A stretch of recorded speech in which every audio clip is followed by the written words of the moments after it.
The Golden Child's Shadow. My name is Rebecca Chen. I'm 38 years old, a software architect, and the invisible daughter. 3 months ago, I was diagnosed with stage 2 breast cancer. When I called my parents from the oncologist's office, shaking and terrified, my mother sighed and said, "Rebecca, your brother just got promoted to partner at his law firm. Can this wait? We're planning a celebration dinner." It couldn't wait. Cancer doesn't wait. But I did what I'd always done. I said it was fine, hung up, and handled it alone. What my parents didn't know was that for the past decade, I'd been the one funding their retirement, paying for my brother David's law school loans, and covering the medical bills for my grandmother's care. $480,000 over 10 years. Not once did they ask how I was managing. Not once did they say thank you. That phone call was my breaking point.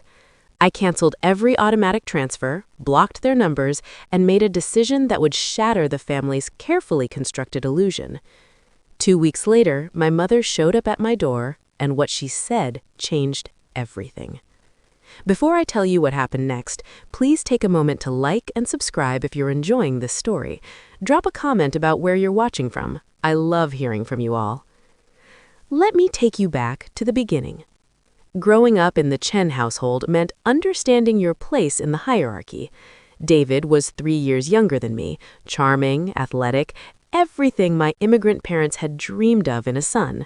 When he made the varsity basketball team, Dad threw a party for 50 people. When I got a full scholarship to MIT, Dad nodded and said, "Good, that saves us money for David's future." I told myself it was cultural. In traditional Chinese families, sons were prioritized. I buried myself in code, earned my computer science degree, and landed a 6-figure job at a major tech company by age 25. I was proud. I thought they'd be proud too. My graduation from MIT should have been a celebration. Instead, my parents arrived 3 hours late because David had a basketball tournament. They stayed for 20 minutes, took one photo, and left because David needed a ride home. Compare that to David's college graduation 4 years later. Weekend trip to Boston, fancy dinner, professional photographer, the works. I told myself it didn't matter. I was successful. I didn't need validation. But what I didn't know was that my success had become their retirement plan, and I was too afraid of disappointing them to say no. It started 9 years ago. Mom called, her voice tight with worry. "Rebecca, your father's company's downsizing. They're cutting his pension. We need help with the mortgage, just until he finds something else." I transferred $3,000 that night without hesitation. They were my parents. Of course I'd help. But just until became every month.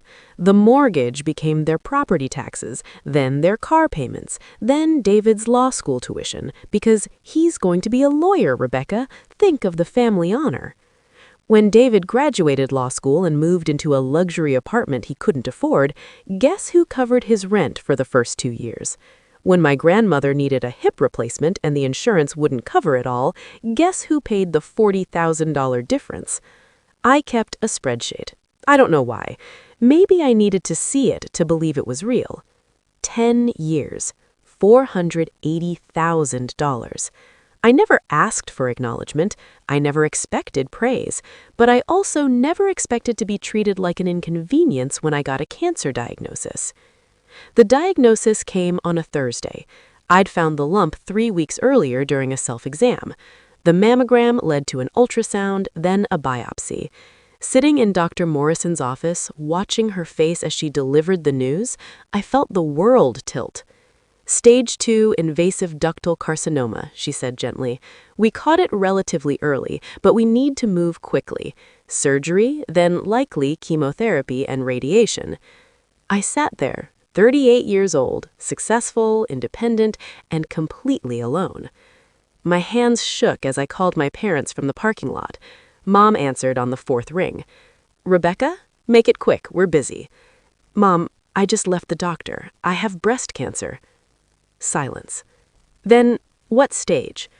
"Stage 2. I need surgery and—" "Rebecca," her voice turned sharp, Your brother just got promoted to partner at his law firm.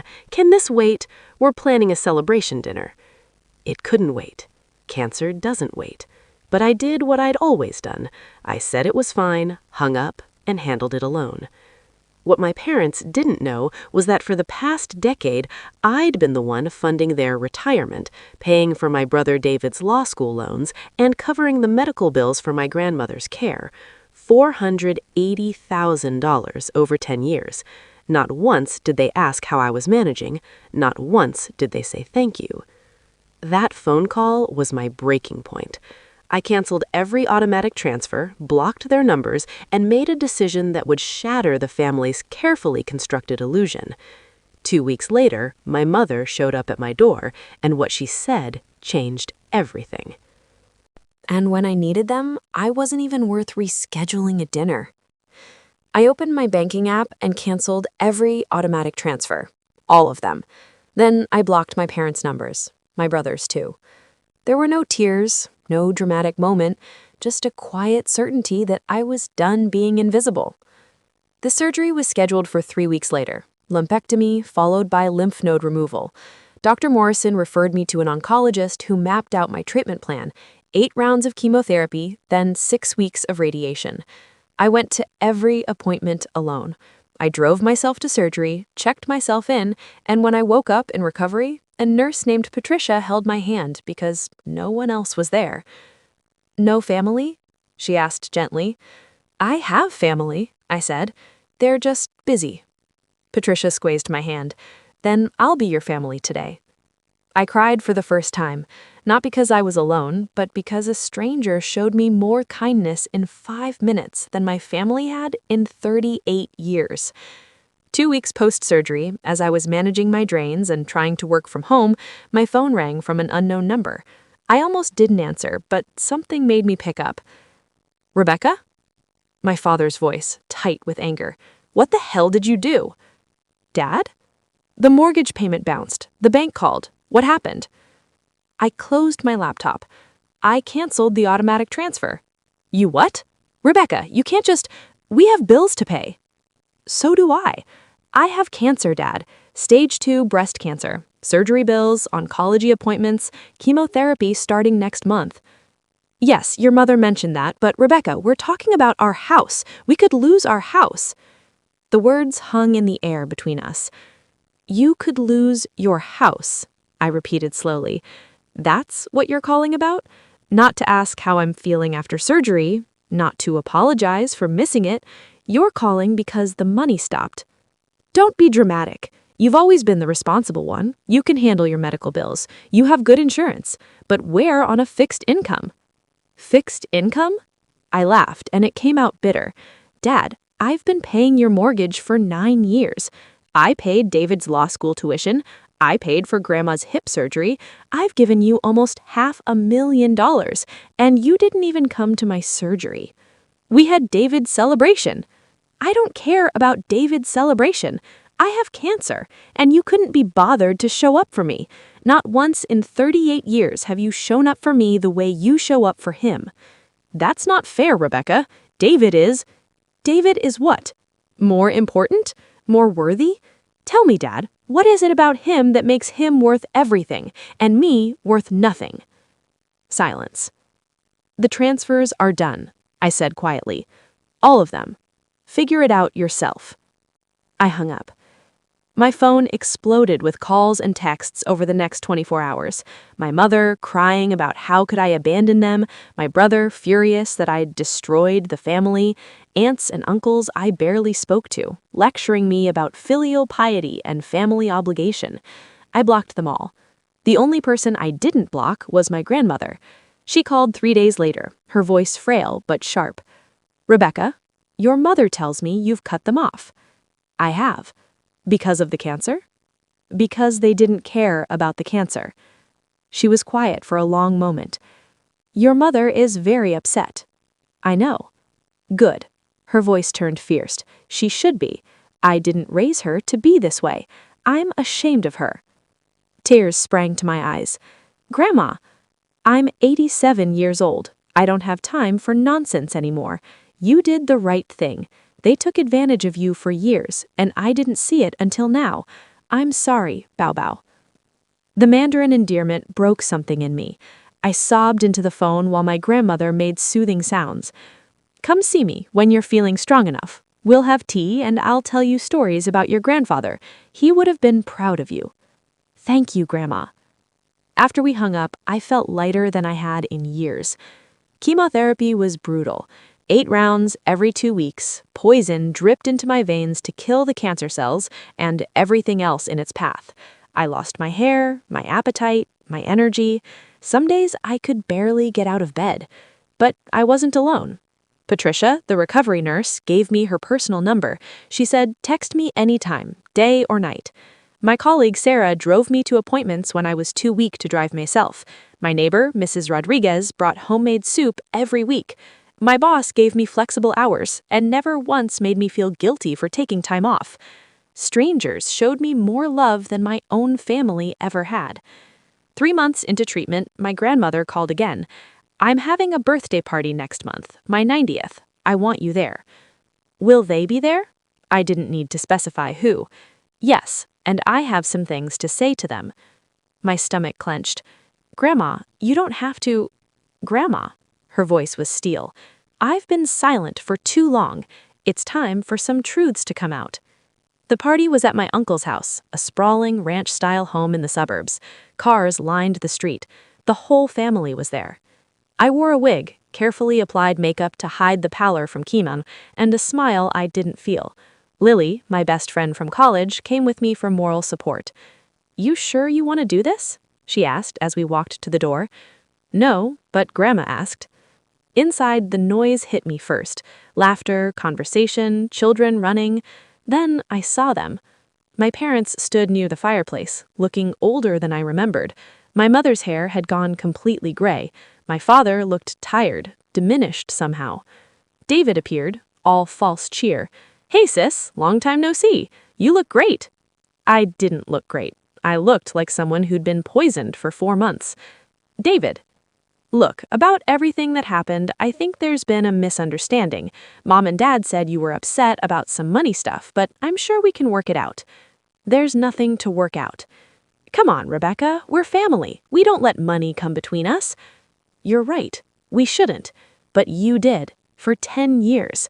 Before he could respond, someone clinked a glass. My uncle stood at the front of the room. "Before we sing happy birthday, Grandma has a few words." Has something she'd like to say. My grandmother rose from her chair with the help of her cane. At 90, she was still sharp-eyed and formidable. "Thank you all for coming to celebrate with an old woman," she began. "I won't keep you long, but there are some things that need to be said. And at my age, I've earned the right to say them." She looked directly at my parents. "Helen, Richard, come here, please." My parents exchanged confused glances but moved forward. "I'm going to ask you some questions," Grandma said. "And I want honest answers in front of the whole family." My mother's face went pale. "Mother, is this really necessary?" "Yes, first question. Who paid for your mortgage for the past 9 years?" The room went silent. We pay our own mortgage," my father said. "Do you?" Grandma reached into her purse and pulled out papers. "Because I have here bank statements showing monthly transfers of $3,000 from Rebecca's account to your mortgage company. 96 consecutive months." Gasps rippled through the room. "That was." Rebecca offered. My mother stammered. "We never forced her." Second question, Grandma continued. "Who paid for David's law school tuition and his first 2 years of rent?" David's face drained of color. Third question, who paid $40,000 for my hip surgery when insurance wouldn't cover it? Rebecca did. My aunt whispered. "Oh my God. Let me tell you all some numbers," Grandma said. "In 10 years, Rebecca has given this family $480,000, almost $500,000. She did this while building her career, while being told she was the strong one who could handle things on her own." She paused, letting it sink in. "And 3 months ago, when Rebecca was diagnosed with cancer. Do you know what her parents said? Grandma's voice shook with fury. They told her it could wait, because they were planning a celebration. Dinner for David. My mother started crying. Someone in the back of the room said, "Jesus Christ."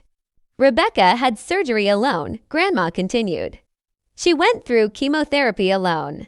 She's facing radiation alone. Because the family she supported for a decade couldn't be bothered to show up for her. My uncle stepped forward, staring at my parents with disgust. Is this true? My father couldn't meet his eyes. We thought. She never said she needed us. Double quotes. She had cancer. My aunt's voice cracked. She shouldn't have had to ask. Grandma held up her hand for silence. I'm not finished. Helen, Richard. You taught your daughter that her worth was in what she could provide.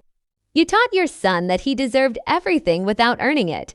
And now you're all going to learn what it means to stand on your own. She turned to address the whole room. Rebecca has every right to cut you off. Every right to never speak to any of you again. The fact that she's here today shows more grace than you.